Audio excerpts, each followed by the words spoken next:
தேவனுக்கே மகிமை உண்டாக. ஜீவ வார்த்தையில் வேரூன்றுவோம். ப்ராக்ரஸிங் பவர் டு எக்ஸல் என்ற தலைப்பில் நீதிமொழிகள் 31ஆம் அதிகாரம் 17ஆம் வசனத்தை பார்ப்போம். தன்னை பலத்தால் இடைக்கட்டி கொண்டு தன் கைகளை பலப்படுத்துகின்றாள். இங்கே குணசாலியான ஸ்திரீக்குரிய குணத்தை பற்றி சொல்லப்பட்டிருக்கிறது. வேதம் எதிர்பார்க்கிற குணசாலியான ஸ்திரீ யார் என்றால், தன்னுடைய குடும்பத்திலே தான் பழகுகின்ற ஒவ்வொருவரிடமும் தேவ அன்பை வெளிப்படுத்தி தேவனுடைய குணாதிசயங்களை வெளிப்படுத்துகிற ஸ்திரீயாக இருக்க வேண்டும் என்றும், அது மட்டும் அல்ல, தன்னை எப்பொழுதும் சுறுசுறுப்பாக வைத்துக் கொண்டு தேவன் தன்னுடைய வாழ்க்கையில் வைத்திருக்கிற திட்டத்தை நோக்கி அனுதினமும் முன்னோக்கி பயணிக்கின்றவளாகவும் இருக்க வேண்டும் என்ற விருப்பமுடைய ஸ்திரீயை இங்கே கூறப்பட்டிருக்கிறது. அவ்வாறு இயங்குகின்ற ஸ்திரீ தன்னை பலத்தால் இடைக்கட்டி கொள்ளுகிறவளாக இருக்கின்றாள்.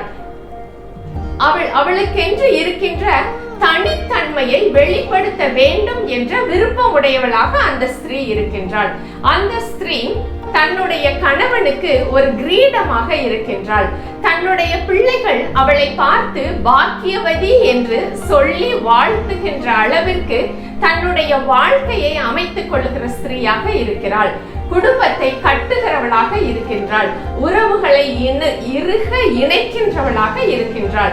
இவ்வளவு குணங்களையும் அந்த ஸ்திரீ தனக்குள்ளாக பெற்றுக்கொண்டு தான் வாழ்க்கையிலே ஒவ்வொரு நாளும் தேவனுடைய திட்டத்திற்கு நேராக பயணிக்க வேண்டும் என்ற சகல பொறுப்புகளையும் தனக்குள்ளாக வைத்தவளாக இருக்கின்றாள். ஒரு ஸ்திரீக்குரிய பொறுப்புகள் மிகவும் அதிகமானவைகள். அவள் ஒரு மகளாக இருக்கும் வரைக்கும் பொறுப்புகள் மிகவும் குறைவு.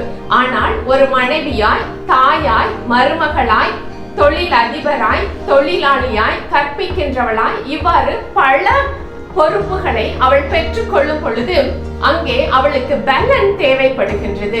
சரீரத்திலே பலன், ஆவியிலே பலன், மனதிலே பலன், இவற்றை இந்த மூன்றும் பூரணமான நிலையிலே இணைந்து இருந்தால் மாத்திரமே அவளால் அனுதினமும் சுறுசுறுப்பாக நேர்த்தியாக செயல்பட முடியும்.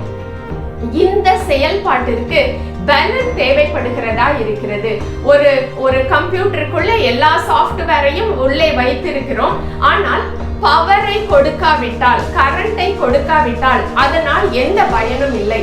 அது போலதான் இந்த ஸ்திரீக்கும் பலன் கிடைத்தால் மாத்திரமே தனக்குள்ளே இருக்கின்ற அனைத்து விருப்பங்களையும் உத்வேகத்துடன் அவளால் செயல்படுத்த முடிகிறது.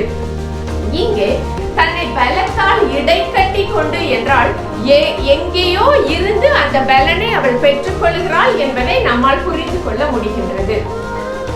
வேதத்தின் அடிப்படையில் நாம் பார்க்கும் பொழுது அவர் Almighty God is the ultimate source of all energy and power என்பது நமக்கு தெரியும். இந்த தேவனிடத்திலே இருந்து அந்த பலனை அவள் பெற்றுக் கொள்வதற்கு பரிசுத்த ஆவியானவரின் துணையை அவள் நாடுகிறவளாக இருக்கின்றாள். பரிசுத்த ஆவியானவரை எப்பொழுதும் தனக்குள்ளாக நிறைத்து கொண்டு அவரிடத்திலே இருந்து சோர்ஸ் ஆஃப் எனர்ஜியை ஒவ்வொரு நாளும் பெற்றுக் கொள்ளும் பொழுது தன்னை எம்பவர் பண்ண முடிகிறது, எனர்ஜைஸ் பண்ண முடிகிறது, ஸ்ட்ரெங்தன் பண்ண முடிகிறது. இந்த பலத்தோடு அவள் தன்னுடைய ஒவ்வொரு நாளின் கடமைகளையும் செய்கின்றவளாக இருக்கின்றாள். உற்சாகத்தையும் உத்வேகத்தையும் இந்த பரிசுத்த ஆவியானவரிடத்திலிருந்து பெற்றுக்கொள்ள முடிகிறது. பரிசுத்த ஆவியானவர் நமக்குள்ளே வரும் பொழுது நாம் பலன் அடைகிறவர்களாக இருக்கின்றோம். பாவத்தை மேற்கொள்வதற்கான பலன் நமக்கு கொடுக்கப்படுகின்றது. உலகத்திலே இருக்கின்ற சகல பொறுப்புகளையும் நிறைவேற்றுவதற்கான பலன் நமக்கு கொடுக்கப்படுகின்றது. தைரியத்தோடு பிசாசை எதிர்த்து நிற்பதற்கான பலன் நமக்கு கொடுக்கப்படுகின்றது. செய்யும் வேலைகளிலே சிறந்து செயல்படுவதற்கான பலன் கொடுக்கப்படுகின்றது. தேவனுடைய ராஜ்யத்தை கட்டுவதற்கான பலனும் கொடுக்கப்படுகின்றது. தன் கைகளை பலப்படுத்துகிறாள் என்றால் அங்கே துரிதமாக செயல்படுவதற்கு மிகவும் ஆயத்தமாக அவள் இருக்கிறாள் என்பதின் பொருளை நம்மால் புரிந்து கொள்ள முடிகின்றது. அவள் எதை செய்தாலும் அதிலே ஒரு துரிதம், ஒரு ஆர்வம், அதை உடனடியாக செய்ய வேண்டும் என்ற எண்ணம், கால தாமதம் பண்ணாமல் தேவனுடைய திட்டத்தை ஒவ்வொரு நாளும் நேர்த்தி திருப்தியாய் நிறைவேற்ற வேண்டும் என்ற எண்ணம், இவை எல்லாவற்றையும் பரிபூரணமாய் செய்து முடிப்பதற்கு பரிசுத்த ஆவியானவரிடத்திலே இருந்து அனுதினமும் அந்த பலனை பெற்றுக்கொண்டு தன்னை பலப்படுத்தி அவள் செயல்படுகிறவளாக இருக்கின்றாள்.